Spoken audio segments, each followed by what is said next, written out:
Hi, we're Andrew and Aaron. We're going to tell you a bit about Wamp, how to install it, and a few little things you can do with it. First question that some of you have, what is Wamp? The concept originated as LAMP, which is a bundle of Linux, Apache, MySQL, and PHP. You get them all at the same time, they're configured to work together, and then you suddenly have a working web server set up.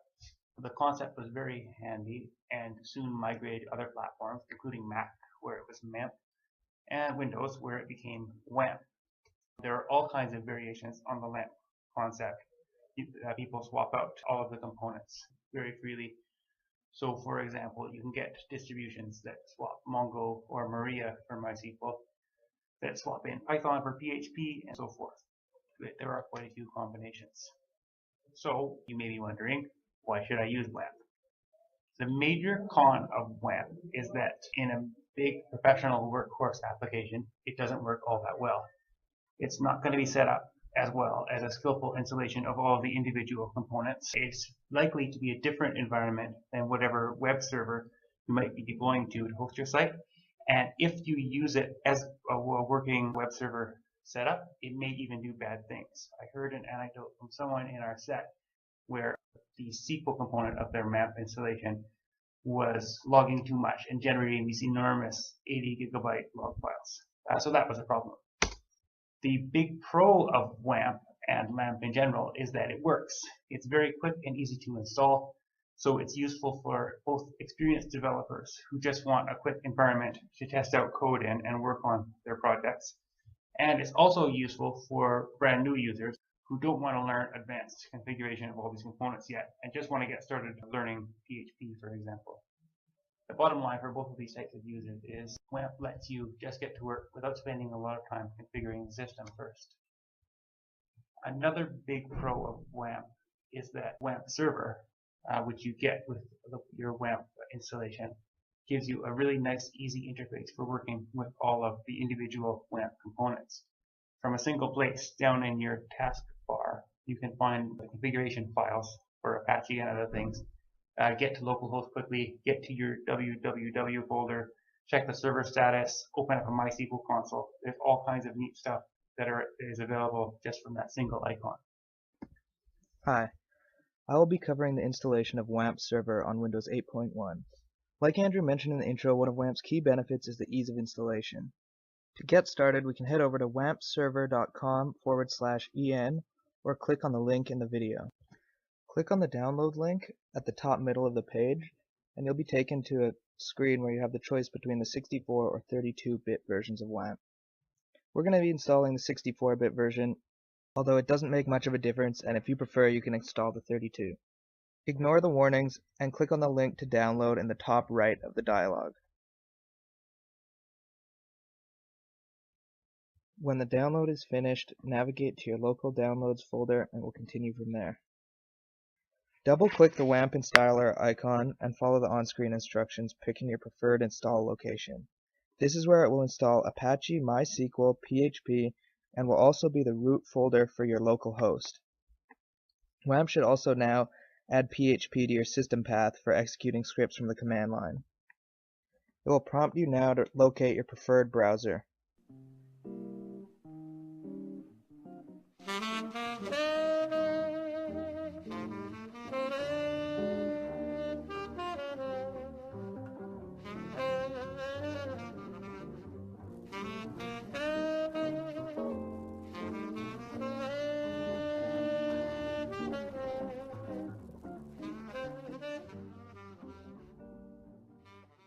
Once the installation is complete, you should see the Wamp logo in the toolbar at the bottom right of the screen.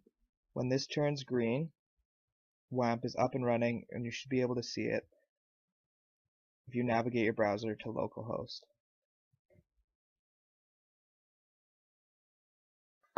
So now that we've got Wamp installed, through this system tray icon over here, I have access to a lot of information and other things that you don't get through installation of all the separate components.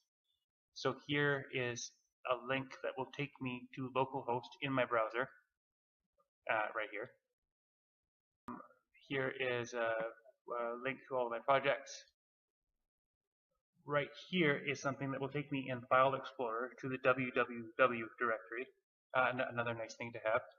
And here is a link to httpd.conf for configuring Apache. Here's a link to php.ini, among other things. And here's a link to my.ini plus MySQL console. All really handy things to have all in one place. So it's pretty good. And another nice little thing that Wamp server does is it puts all of the separate components of the Wamp installation into one place. Right here, see Wamp. Again, it's really nice. If you need to find one of the things, it's going to be in there, rather than spread all across your system where all of the individual installers might have happened to put them. Composer is a dependency manager for PHP. Like Ruby has gem and Node has npm, PHP uses Composer. Composer is able to grab the necessary files for frameworks such as Laravel or Symfony on a per-project basis. It is a straightforward install, and we will be using it to create a project in Laravel. If you head to getcomposer.org, click Download, and navigate down to the Windows install, you should see a Composer setup.exe. Once your download is finished, run the installer. It will download Composer and set up your path environment variables so Composer can be called from any directory.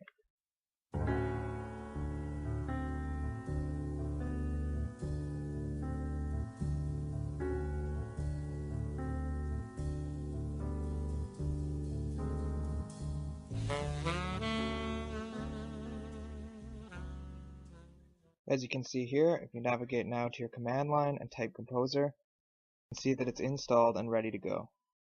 Now that we've installed Composer and Wamp, it's time to create a project. Click on the Wamp menu item in your toolbar and use it to navigate to the root directory for your local host.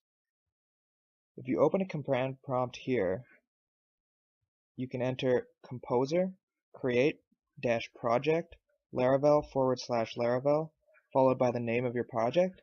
This will create a new folder with the name of your project and download all the necessary files for the Laravel framework.